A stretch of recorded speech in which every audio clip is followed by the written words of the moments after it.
안녕하세요 여러분, 리시TV입니다. 저는 방금 12챕터의 녹음을 완성했는데요. 저녁 녹음을 하다가 망해서 다시 재촬영한 거니까 열심히 찍은 만큼 재미있게 봐주셨으면 좋겠습니다. 그럼 바로 시작해볼게요. Chapter 12 Where was Mama? Mr. Rosen tripped on the loose step outside the kitchen door. His wife grasped his arm, and he regained his balance. "It's very dark," Mama whispered, as they stood in the yard with their blankets and bundles of food gathered in their arms. "And we can't use any kind of light. I'll go first. I know the way very well. And you follow me. Try not to stumble over the tree roots in the path. Feel carefully with your feet. The path is uneven. And be very, very quiet," she added unnecessarily. The night was quiet too. A slight breeze moved in the tops of the trees, and from across the meadow came the sound of the sea's movement, which was a constant sound here and had always been. But no birds called or cried here now in the night. The cow slept silently in the barn, the kitten upstairs in Kirsty's arms. There were stars here and there dotting the sky among thin clouds, but no moon. Anne-Marie shivered, standing at the foot of the steps. "Come," Mama murmured, and she moved away from the house. One by one, the Rosens turned and hugged Anne-Marie silently. Ellen came to her last. The two girls held each other. "I'll come back someday," Ellen whispered fiercely. "I promise." "I know you will," Anne-Marie whispered back, holding her friend tightly. Then they were gone, Mama and the Rosens. Anne-Marie was alone. She went into the house, crying suddenly, and closed the door against the night. The lid of the casket was closed again. Now the room was empty. There was no sign of the people who had sat there for those hours. Anne-Marie wiped her eyes with the back of her hand. She opened the dark curtains and the windows. She curled once more in the rocker, trying to relax. She traced their route in her mind. She knew the old path, too, not as well as her mother, who had followed it almost every day of her childhood with her dog scampering behind. But Anne-Marie had often walked to town back that way, and she remembered the turns, the twisted trees whose gnarled roots pushed the earth now and then into the knotted clumps, and the thick bushes that often flowered in early summer. She walked with them in her mind, feeling the way through the darkness. It would take them, she thought, half an hour to reach the place where Uncle Henrik was waiting with his boat. Mama would leave them there, pausing a minute, no more, for a final hug, and then she would turn and come home. It would be faster for Mama alone, with no need to wait as the Rosens, unfamiliar with the path, slowly felt their way along. Mama would hurry, sure-footed now, back to her children. The clock in the hall struck once.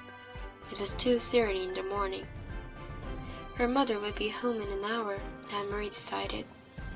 She rocked gently back and forth in the old chair. Mama would be home by 3:30.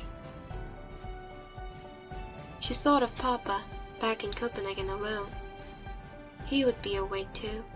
He would be wishing he could have come, but knowing too that he must come and go as always. To the corner store for the newspaper, to his office when morning came. Now he would be afraid for them and watching the clock, waiting for word that the Rosens were safe, that Mama and the girls were here at the farm, starting a new day with the sun shining through the kitchen window and cream on their oatmeal. It was harder for the ones who were waiting, Anne-Marie knew. Less danger, perhaps, but more fear. She yawned, and her head nodded. She fell asleep, and it was a sleep as thin as the night clouds, dotted with dreams that came and went like the stars. Light woke her, but it was not really morning, not yet. Just only the first hint of a slightly lighting sky. pale gleam at the edge of the meadow, a sign that far away somewhere, to the east where Sweden still slept, morning would become soon. Dawn would creep across the Swedish farmland and coast. Then it would wash little Denmark with light and move across the North Sea to wake Norway.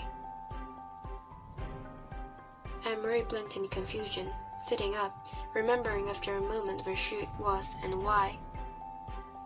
But it was not right. The pale light at the horizon. It should be dark still. It should still be night.